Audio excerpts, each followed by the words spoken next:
Eso en Estados Unidos, pero ¿qué pasa con los menores no acompañados en México? Desde enero entraron en vigor reformas a la ley de migración con las que se prohíbe al Instituto Nacional de Migración detenerlos, se pide poner por delante el interés de la niñez antes de ejercer cualquier acción. Saludo a la jefa de protección del Fondo de Naciones Unidas para la Infancia en México, a Dora Giusti. Dora, muy buenas noches.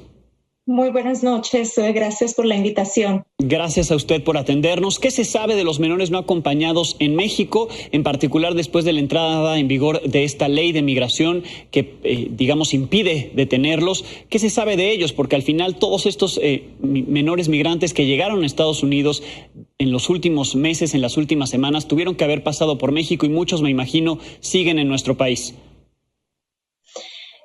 Sí, bueno, niños no acompaños son generalmente antes, digamos, de la pandemia eran un 23, 25, hasta un 30% del volumen de niños y niñas que emigraban juntos en familias. Entonces es una buena parte, casi un cuarto, digamos, de la población.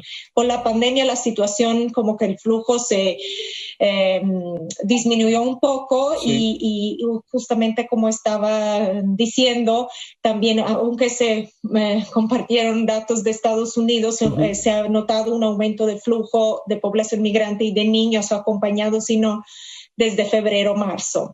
Digamos que la reforma a la ley, sí.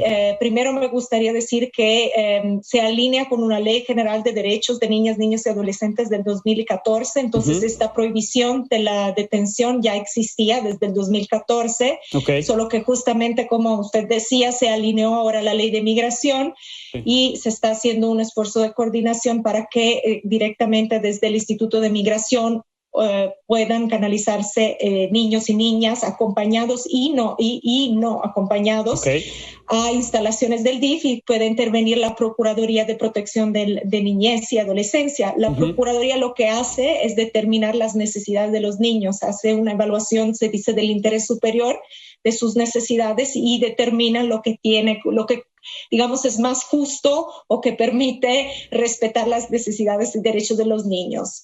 Sí. Y eso es lo que ocurre. Obviamente el aumento del flujo no se relaciona solo a la reforma. Claro. Ha habido digamos un conjunto de factores que han contribuido a un aumento del flujo, como bien se decía, o sea, un cambio de políticas migratorias en Estados Unidos, huracanes a fin de año, claro, en los países de Centroamérica. La pandemia ha todavía restringido las posibilidades económicas de las familias en pobreza en Centroamérica y también en México.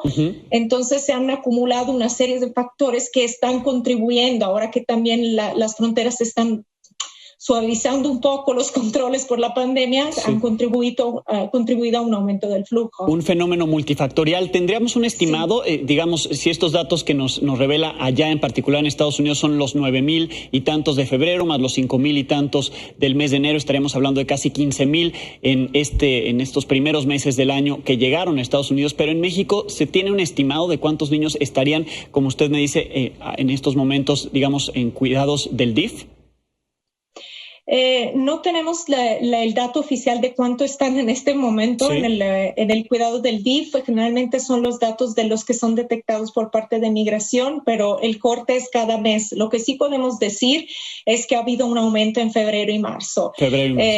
Significativo. Sobre todo en febrero un pico significativo, casi un aumento del 60% y un 30% o 40% más en este mes. Bien, pues entonces se refleja también en México. Sí, definitivamente. Tanto los estados del sur como del norte se están detectando muchos más niños. Y un aspecto importante es que también con la reforma sí se está poniendo en el DIF la responsabilidad, digamos, de proveer cuidado no solo a los niños no acompañados, sino también a los niños con sus familias. Claro. Por lo tanto, ahí es donde entra también una dificultad de la limitación o el limitado presupuesto y estructuras con las cuales cuenta el DIF, y el esfuerzo ahora que se está haciendo también de parte de sociedad civil para tratar de acomodar a estas familias. Bien, pues si nos permite, mantenemos la comunicación. Me imagino, de acuerdo con lo que dijo Roberta Jacobson, que parte de esos recursos de los $4,000 millones llegarán a organizaciones como las de ustedes, como UNICEF, para poder atender esta problemática. Si nos permite, mantenemos la comunicación.